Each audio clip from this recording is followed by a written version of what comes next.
Hi everyone, today I'm honored to be joined by President Echevarria, the President and CEO of the University of Miami. Your story begins in the South Bronx, takes you to Deloitte, and now UM. How have your early life experiences shaped your leadership philosophy? That's an interesting question. I wish I could condense it down to a couple of nice sound bites, but I'm talking about a 50-year journey. So I'll just pick a few, okay? And for the audience and those who read this, I'm sure I'm going to leave out many important things, so don't take this to be a complete statement. But I think when you grow up with the background I grew up in, the first thing you do is you just learn how to survive the day. And surviving a day is a different skill set than getting an A on a test. And what you also learn is you learn the importance of other people and how to cultivate relationships with other people to help you in this journey, that you're not alone and that you're not any better than the team that's around you. Now, you don't learn these things consciously, though. So this is not like a lesson that you actually learn. You just realize later in life that it was those things that taught you that. People ask me all the time, well, how did you decide to do X? I go, I don't know, it's just the way it turned out. So as I retrospect on it, it would be those things. It's not that complicated, though. You need to surround yourself by great people and great things will happen, and you need to grind. It's not easy. You're in medical school, that's a grind. Notwithstanding the purpose of what you're doing, right? That's hard work. And some people think that people are born to be great. No, I think people work at being great. And that's the only thing you control. So that's another thing I learned. I could go on and on some of these things. But I know you've got other questions. I mean, that's a good point because I recently posted a video with the audio of it was you don't have to be born special. You don't have to be born extremely smart. If you work at whatever you're wanting to do, you'll succeed eventually. So I thank you. Well, that's right. Look, there's a saying, and it's not mine. And the one thing that I've learned in life, I just have to figure out what really great people do, and see if I can replicate some of the things they do. So I own nothing. I've invented nothing. But there was somebody who once said, "You're probably not always going to be the smartest person in the room, but you can always be the hardest working person. That you do control. Perfect effort, not the outcome. And if you put in perfect effort over and over, you're going to do some great things." That's exactly right. I know a lot of my audience is targeted more towards pre-health and pre-med, and they are worried about their MCAT scores and their GPA, but that's not the whole picture. Medical schools also want to see a well-rounded individual who is doing other things in the community. So if you're doing well or okay in classes, but you're doing really, really well in your community or in the hands-on clinical experiences, you'll shine no matter what. Well, you'll get there. They're not wrong to worry about the first part of the journey, right? Because you got to take some standardized testing to prove to others that you have some raw material that will help you get there, right? So that's important, but you control that, right? To a degree. It doesn't mean you're going to get a 525 or a 510, but you control how much effort you put in for that. But then that's over. And then you go on to the next part of your journey, the part you're talking about. You're in the classroom, and then when you get to, probably in our medical school, when you get to the second year, you're going to start doing clinical work now in the new curriculum, right? So you're going to spend most of your time in the clinical environment than you are in the teaching environment, because that's where it happens. So that'll be the next focus you want. So all those things matter together. That's all. I say it like that's simple. It's really hard. It's really hard. You've led both UHealth and the University of Miami through significant transformations. What is your vision for the university over the next 5 years? So we have something today that we're calling Vision and Blueprint 2030, which is the 5 years, right? So we're pretty good at math, 5 years. And the reason 5 years matters, though, some people ask me that, is because once you get past 5 years, it's really difficult to get real specific about things, and it winds up being more rhetoric-y than it is substantively. If you think of the world of the federal government today, or you think of AI, those are two extremes, right? They're both changing every single day. It's probably hard even to talk about 5 years from now, but you got to set some North Stars, right? So for the University of Miami, which includes the health system, when I say the University of Miami, I'm talking about the entirety of the University of Miami, which includes UHealth. We're on a journey to be great at everything we do. We're great at some things, and if we're great at it, we need to be greater. Why? Because we need to be mission focused. Our students, our patients, and our research driven by our faculty and our people. That's what we're about.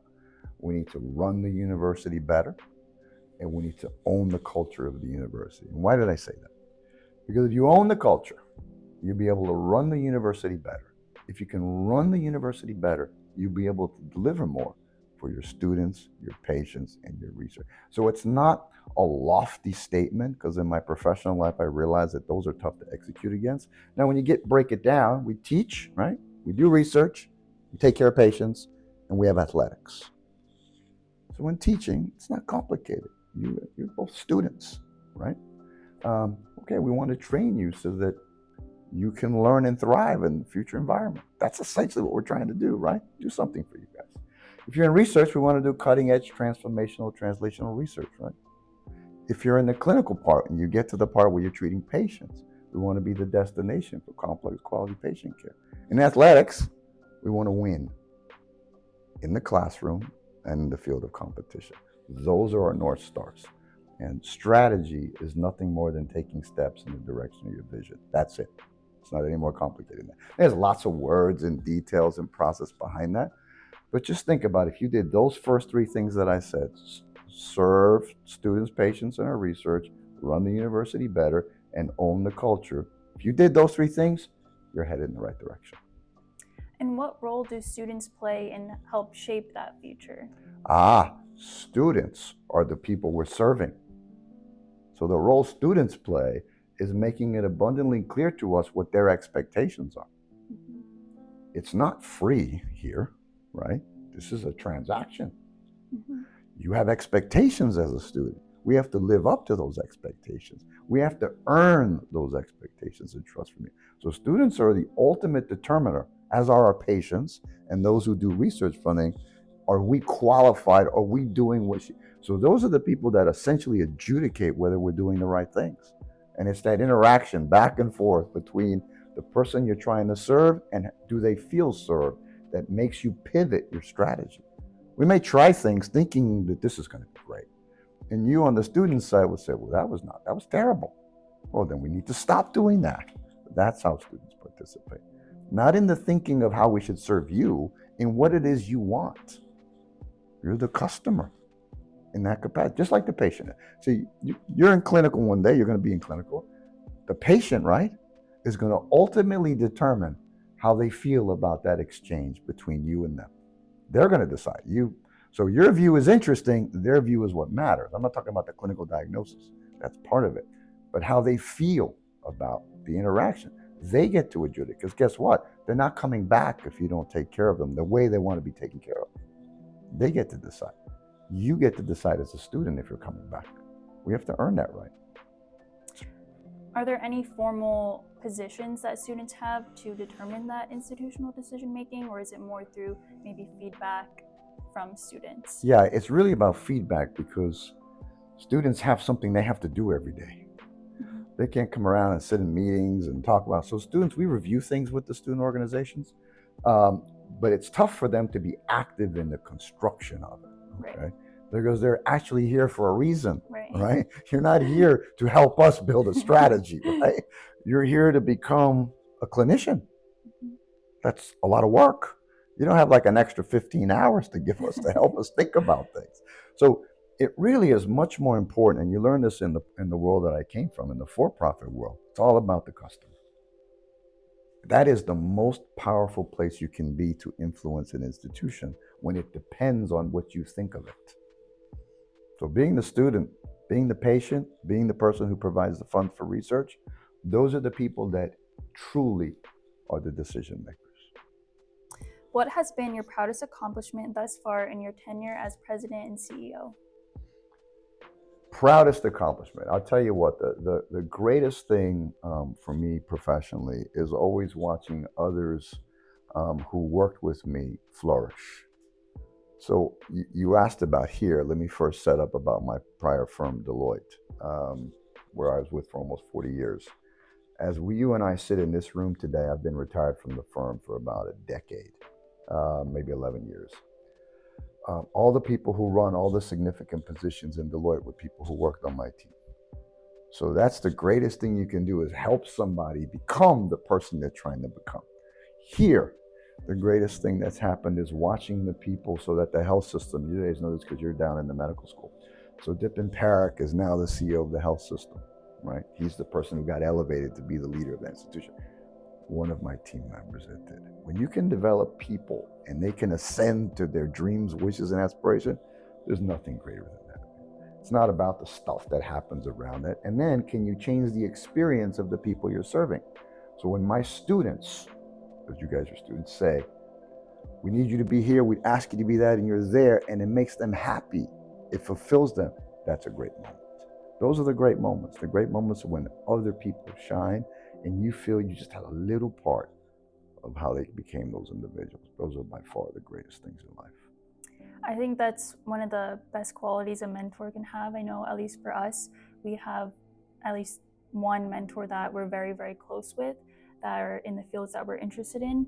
And we appreciate so much when they take their own time out of their day and their busy schedule to talk to us, mentor us, help us on research projects. So we definitely appreciate what we're getting out of it as well. Well, it's important. I mean, just have people here. We don't sell really products or devices, right? So all we have is people. So it's about helping those around you to achieve their dreams. And in that, the institution benefits. Mm-hmm. Benefits in the end, even though that's not the objective of it, it benefits. So those are my proudest moments in terms of these two institutions that I've been blessed to serve.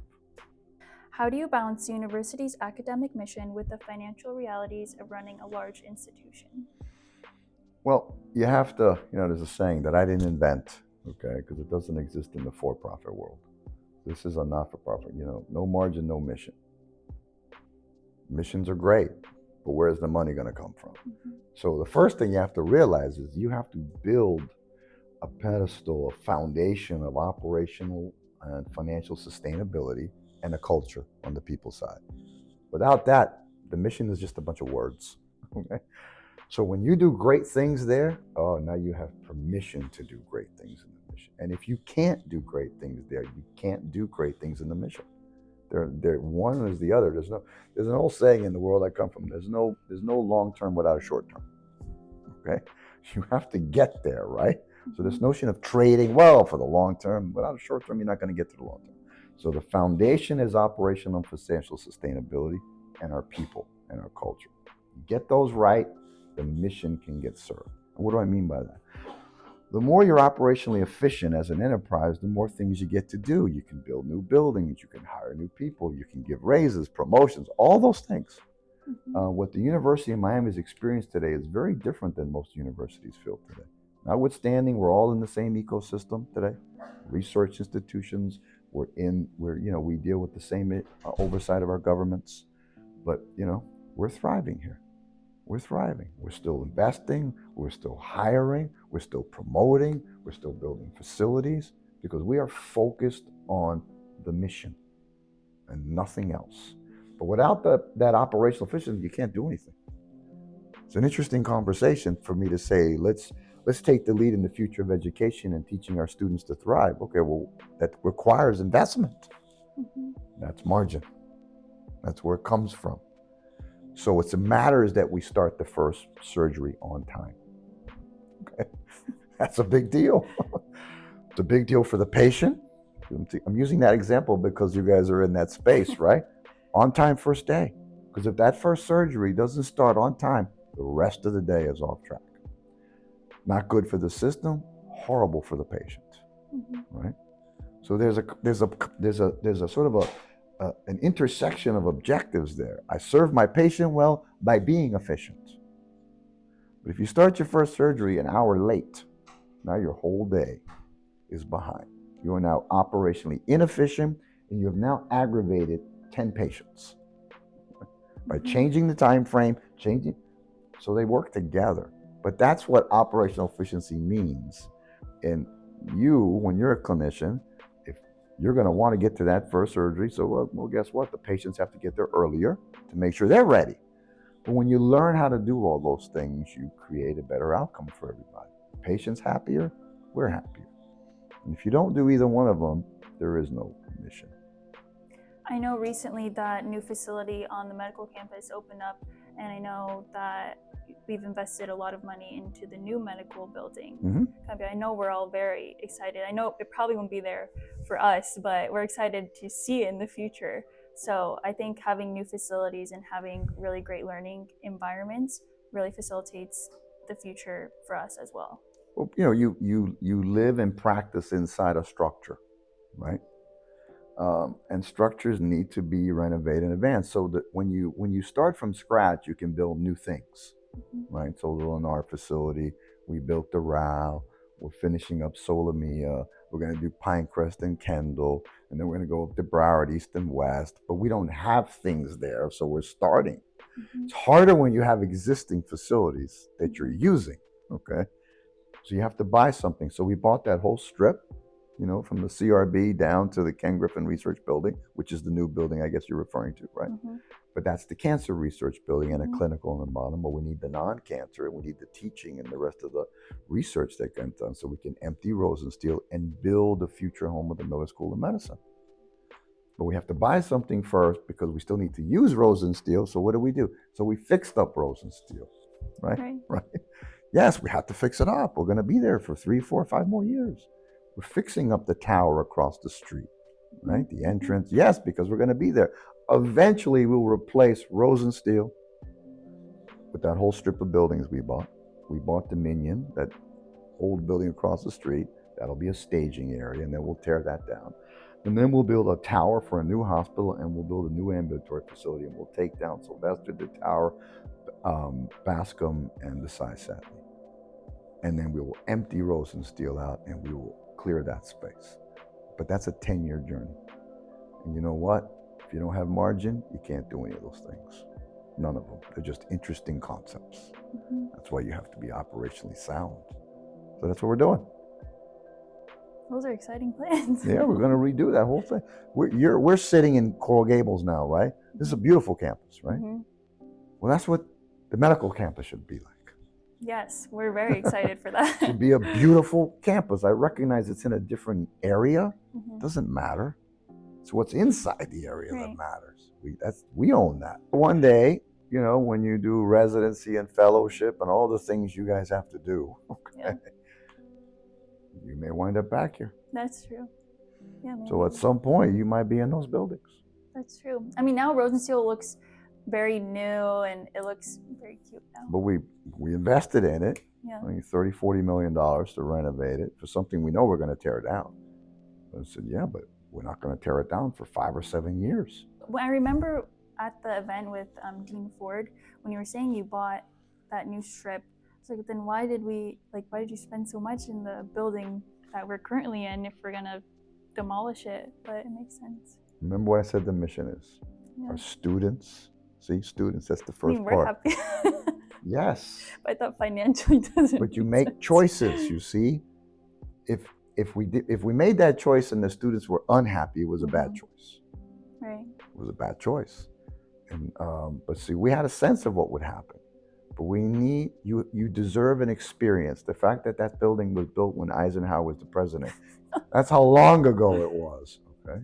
We owe you an experience. That's why you're here. Well, that's part of the experience. So, of course, we have to renovate that building. We're going to be in it for at least 5 years. Because we have to build the other space. And to build the other space, we have to tear down some things and get plans and start from scratch and build a whole corner. We can't move that building until we build a new facility. That's a 3 to 4 year journey by itself. You've worked closely with presidents, policymakers, and Fortune 500 companies. What's one piece of advice that has stuck with you through all these leadership experiences? Wow, I've been blessed. I've worked with some incredible individuals. And all of that is a result of all the people in my firms and here that I've been blessed to be around. But I will tell you the one thing that always resonates with me, and imagine you're working with Tim Cook of Apple, or Steve Jobs, or Mary Barra, General Motors, or Barack Obama, or George Bush, okay? What resonates with you is this notion that it's what you do after greatness that tends to define you. It's not when you're at that peak of where they were. It's what they do next. And I had never thought of that before. Imagine you're the president of the United States in the case of Barack Obama and George W. And you stay up thinking, but then they have to do something after that, right? What comes next? And one of them were the ones that said to me, "Oh, it's what you do next that defines you." And I said, "Yeah, but you've done great things." He goes, "Yeah, it's what you do after greatness that really defines who you are as a person." And I hadn't processed it that way. I thought when you got there, you're done, you celebrate. So I've always reflected on that. And so for me, that's what this moment is. I had a career, I spent 40 years, became a muckety muck around the world. But now what? Now I'm here with you. This is greatness. Sitting here with the two of you having this conversation, having done something before, surrounded by extraordinary people. That is what I learned dealing with all those wonderful individuals I had the privilege to be around. Well, President Echevarria, thank you Joe, so much for... I'm just Joe. Thank you so much for taking the time. This was such an amazing conversation. You're more than welcome. You're, like I said, you're one of my students. And so is the guy over here with the camera who no one can see because he's off camera. Thank you so much, though. Thanks for what you do, and thanks for trusting us with your education.